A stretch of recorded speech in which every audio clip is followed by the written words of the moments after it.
한때 일타 강사 박규환 위원장과 함께 꼬리에 꼬리를 무는 역사 이야기 꽃고역 제1편 시작하겠습니다. 오늘의 주제는 사도광산의 전목입니다. 요즘 사도광산이 엄청 논란이죠? 그렇죠. 사도광산, 일본 니가타현에 있죠. 지난 7월 27일 인도 뉴델리에서 열린 제46차 세계유산위원회에서 우리나라를 포함한 21개국 위원국 전원이 찬성함으로써 마침내 세계문화유산에 등재되었죠. 이걸 둘러싸고 지금 논란이 많이 일어나고 있습니다. 세계문화유산이라면 후손들에게 물려줄 만한 가치가 있다는 뜻일 텐데 도대체 어떤 가치가 있는 걸까요? 그렇죠. 세계문화유산이 되려면 현재 세대는 물론이고 미래 세대에게 물려줄 만한 탁월한 보편적 가치가 있어야 합니다. 일본 정부는 사도광산의 역사적, 기술적 가치를 줄곧 강조해 왔습니다. 사도광산이 에도 시대 일본의 전통적인 수공업 방식으로 세계 최고 품질의 금을 세계 최대로 생산했다. 이렇게 주장하고 있습니다. 18세기 후반 메이지 시대부터 현대에 이르기까지는 일본 근대 산업화를 대표하는 곳이다. 이렇게 평가되기도 하고요. 그게 사실이라면 세계문화유산이 될 만한 것 아닌가요? 그렇죠. 그런데 문제가 있습니다. 바로 이곳이 참혹한 강제 노동의 현장이었다는 사실입니다. 1939년부터 45년에 이르기까지 적어도 1,500명 이상의 조선 사람들이 이곳에 끌려왔고 비참한 조건에서 강제 노동에 시달렸던 곳 바로 사도광산입니다. 설령 아무리 기술적 가치가 탁월하다 손 치더라도 인간 존엄성의 가치를 가혹하게 훼손한 곳이라고 한다면 인류가 기억하고 기념하고 전수해야 할 세계 문화유산이 될 수는 없습니다. 그런데 폴란드의 아우슈비츠 강제수용소도 세계문화유산에 등재된 걸로 알고 있는데요. 그렇죠. 아우슈비츠, 인류의 보편 가치인 인간 존엄성이 잔혹하게 유린된 곳이죠.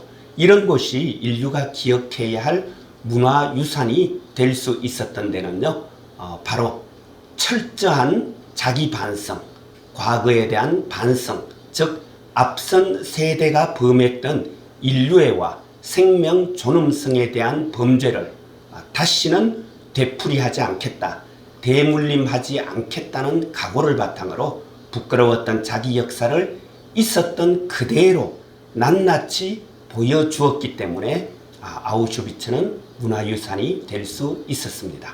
그렇다면 사도광산의 경우 어떻게 해야 될까요? 사도의 금은 순수했었는지 모르겠지만 사도광산의 역사에는 엄청나게 많은 불순물이 포함되어 있다는 점, 다시 말해서 조선인 강제 노동의 역사를 있었던 그대로 보여주고 다시는 인류사에서 이런 범죄적 만행을 되풀이하지 않겠다는 점, 그런 점을 명시적으로 구체적으로 뚜렷이 밝히고 기억할 때만 사도광산이 세계문화유산이 될 수 있는 것이겠죠. 일본은 조선인 강제노동을 인정하지 않는데 그럼 사도광산은 애시당초 세계문화유산이 될 수 없다는 말 아닌가요? 그렇죠. 강제노동의 역사를 반영하지 않는 이상 사도광산은 결코 세계문화유산이 될 수 없습니다. 그래서 지난 2015년이죠. 군함도를 포함해서 23개 근대 산업시설을 세계문화유산으로 등재할 때에도요, 일본 정부는 조선인 노동자들이 자신의 의사에 반해서 동원되었고 가혹한 조건에서 강제로 노역을 했다, 이렇게 밝혔습니다. 그리고 이를 반영한 산업정보유산센터를 운영하겠다고 약속도 했죠. 그래서 등재될 수 있었습니다. 그런데 일본은 이 약속을 지키지 않았습니다.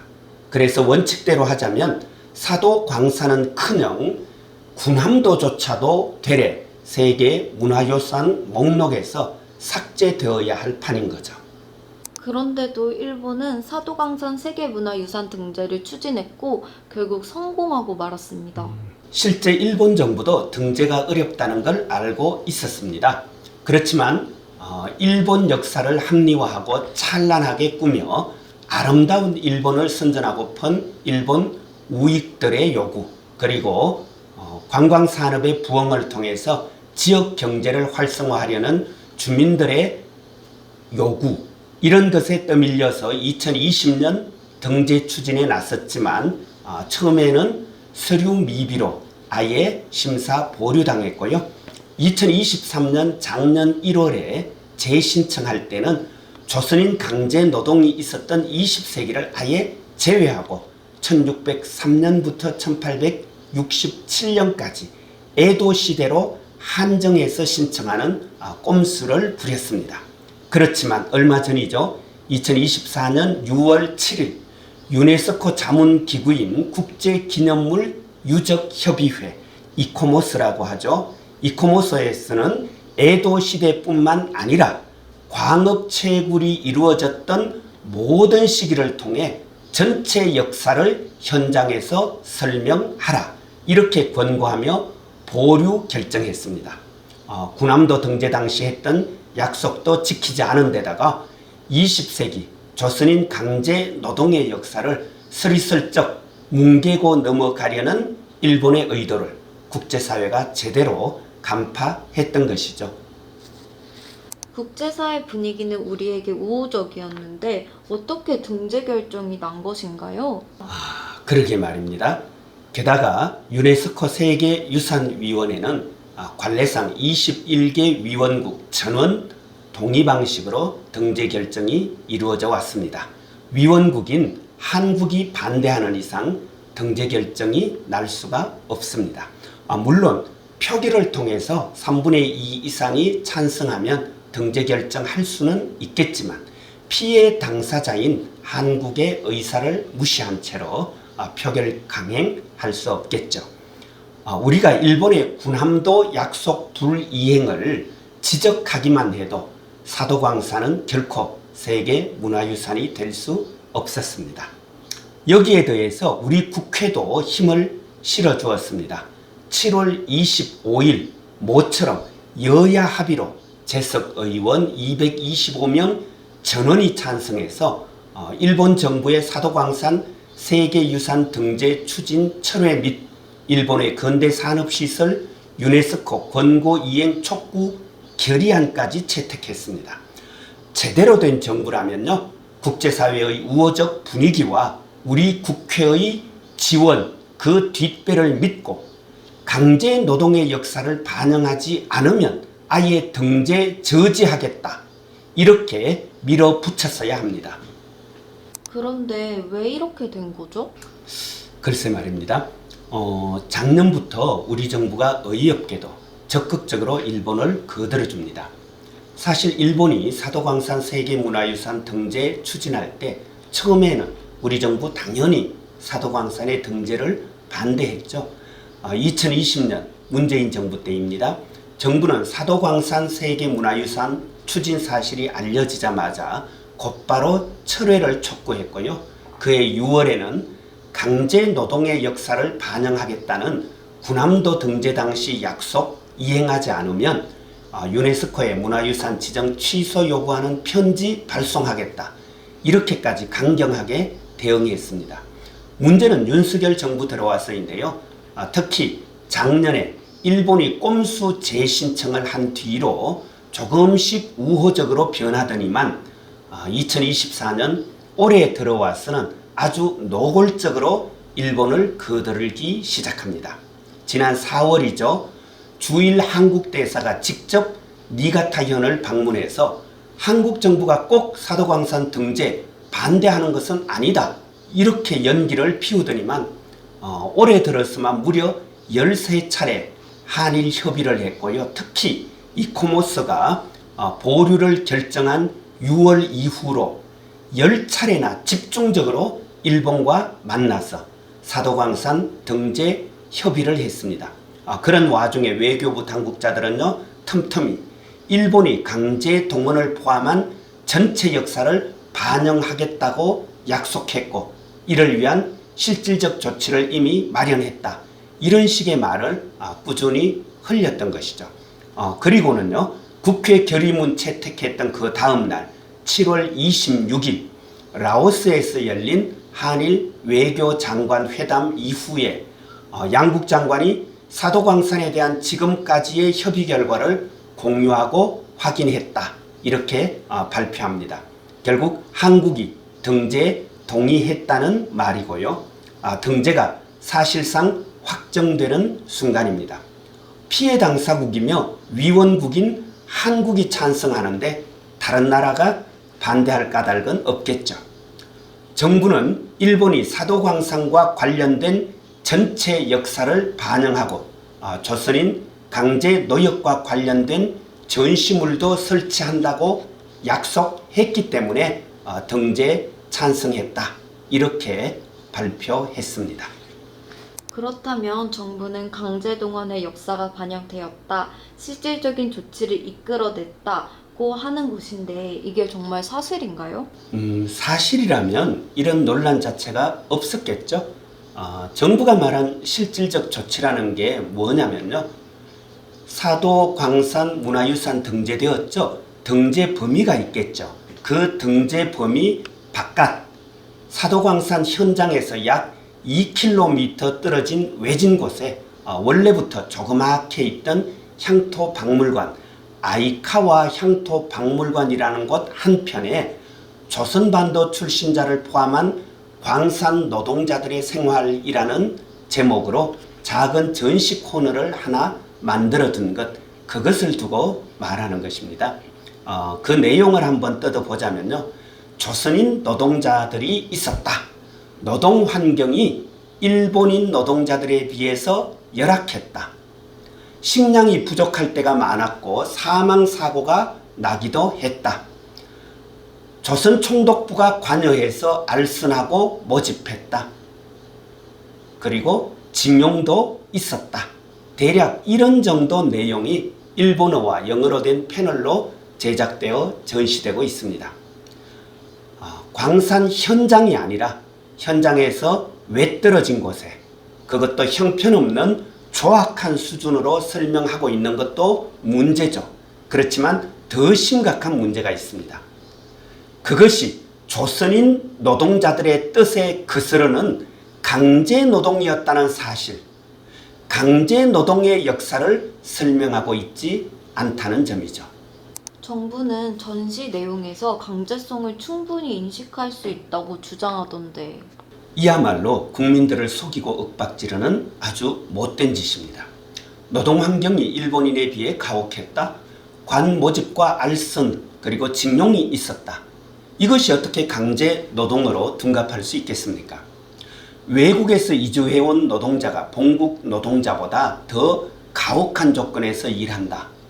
행정기관이 모집하고 알선한다. 이건요, 지금도 세계 여러 나라에서 일어나는 현상입니다. 이건 강제노동과 하등 상관없는 말입니다. 징용을 인정했으니까 강제성을 인정한 것이라고요? 그나마 그만하면 충분하다고요? 지금도 많은 나라에서 징병하고 있습니다. 전시의 근로동원 징용하고요. 세금도 강제로 거두고 징세. 그렇지만 이건 모두 합법적인 국가 작용입니다. 지금도 일본은 징용, 징병을 국가총동원법에 근거한 합법적 행위라고 주장하고 있습니다. 아이카와 향토박물관의 전시 내용도 그 연장선상에 있는 것이고요. 식민 지배도 조선인 강제 동원도 모두 합법이라는 궤변을 늘어놓고 있는데 지금 대한민국 정부가 이 정도면 충분하다. 사도광산의 전체 역사를 설명하는 실질적인 조치가 이루어졌다. 이렇게 국민을 윽박지르며 일본을 편들고 있습니다. 이쯤 되면 대한민국 정부 아닙니다. 조선 총독부입니다. 어떻게 이런 참담한 일이 일어날 수 있는 걸까요? 정부가 내놓는 발표문이나 보도자료를 보면요, 한일 협의라는 말이 꾸준히 등장합니다. 우리 정부는요, 일본과 외교 협상한 것이 아닙니다. 사도광산 세계문화유산 등재라는 목표를 이루기 위해 일본 정부와 협의했던 것입니다. 비판 여론이 거세지니까 이런저런 말 바꾸기를 계속하고 있지만 우리 정부는 적어도 작년에 이미 사도광산을 세계문화유산으로 등재하기로 마음 먹었습니다. 그리고 그 최대 장애물, 즉 일본의 식민 지배에 따른 강제 노동의 역사를 어떻게 매끄럽게 처리할지를 놓고 일본 정부와 머리를 맞대고 협의를 해왔던 것이고요. 그 결과물이 바로 아이카와 향토 박물관입니다. 아마도 그 사람들은 이 정도면 어물쩍 스리슬쩍 넘어갈 수 있겠다 싶었겠지만 이것은요, 우리 국민을 여전히 식민지 무지렁이 백성으로 개, 돼지로 본 것입니다. 오죽하면 미국의 외교 전문지 디플로매트가 이렇게까지 표현했겠습니까? 한일 양국은 유네스코 세계문화유산의 외교적, 역사적 의미를 심각하게 왜곡했다. 사도광산의 어두운 면을 은폐했다. 윤석열 대통령은 기시다 내각이 자국 역사를 세탁하는 데서 발견한 완벽한 공범이다. 사도광산 세계문화유산 등재는요, 일본의 역사 세탁을 거들기 위한 윤석열 정부의 역사 퍼주기이자 외교 농단이며 유네스코 세계문화유산 제도를 더럽힌 오물투척 사건입니다. 그러니까요. 도대체 왜 이렇게까지 하는 걸까요? 참담하지만 이 사람들 확신범입니다. 지금 대통령을 필두로 정부 곳곳에 일본의 한국 강점을 근대화와 계몽의 원천으로 여기는 사람들이 포진해 있습니다. 이들에게 일본 제국은 극복이 아니라 숭앙의 대상입니다. 정권을 잡았을 뿐 아니라 검찰 수사권까지 완전히 장악하고 있는 이때를 놓치지 말고 이참에 아예 민족성을 개조하자, 이런 생각을 갖고 있습니다. 일제강제동원과 위안부에 대한 강제성을 부정하는 사람을 한국학중앙연구원장에, 일본의 미국 수탈을 정상적인 수출 행위라고 주장하는 사람을 독립기념관 이사에, 그리고 대표적 친일파인 이광수, 윤치호도 방법만 다를 뿐 독립운동했다고 주장하는 사람을 국사편찬위원장에 앉히더니만 급기야는 일제 식민 지배를 합법적 국가체제라고 주장하는 사람을 최근에 독립기념관장에 임명했습니다. 이른바 식민지 근대화를 주장하는 사람들입니다. 친일, 종일, 부일, 숭일에 찌든 사람들이고요. 이런 사람들이 20명 넘게 역사 관련 기관에 자리를 틀고 있습니다. 내년은 광복 80주년이기도 하지만 한일 국교 정상화 60년을 맞는 해이기도 합니다. 이 사람들에겐 아마 광복 80주년보다 국교 정상화 60년이 더 의미가 있을 텐데요. 역사적인 60주년을 맞아 한일 동맹체제, 실제로는 신한일 합병체제로 나아가기 위한 포석을 여기저기 두고 있는 것입니다. 역사를 비틀고 옥죄는 제국의 악령에 맞서기 위해 들매끈을 질끈 단단히 동여 매어야 할 때입니다. 혹시 세계문화유산 등재를 되돌릴 수는 없는 걸까요? 이건 우리 하기 나름입니다. 이번 유산 등재가 한일 협정으로 세계문화유산을 오염시킨 경우에 해당하죠. 사도광산 세계문화유산 지정 취소되어야 마땅합니다. 실제로 2009년 6월 독일 드레스덴 엘베 계곡이, 그리고 2021년 7월 영국 리버풀 해양 무역도시가 유산 목록에서 삭제된 전례도 있습니다. 시민들이 마음을 모으고 뜻을 모으고 힘을 모아 강제 노동의 역사를 반영하지 않은 군함도와 사도광산을 세계 문화유산 목록에서 삭제해야 한다고, 지정 취소해야 한다고 주장하고 양심적인 세계 시민과 연대 협력한다면 되돌릴 수 있습니다. 우리 하기 나름입니다.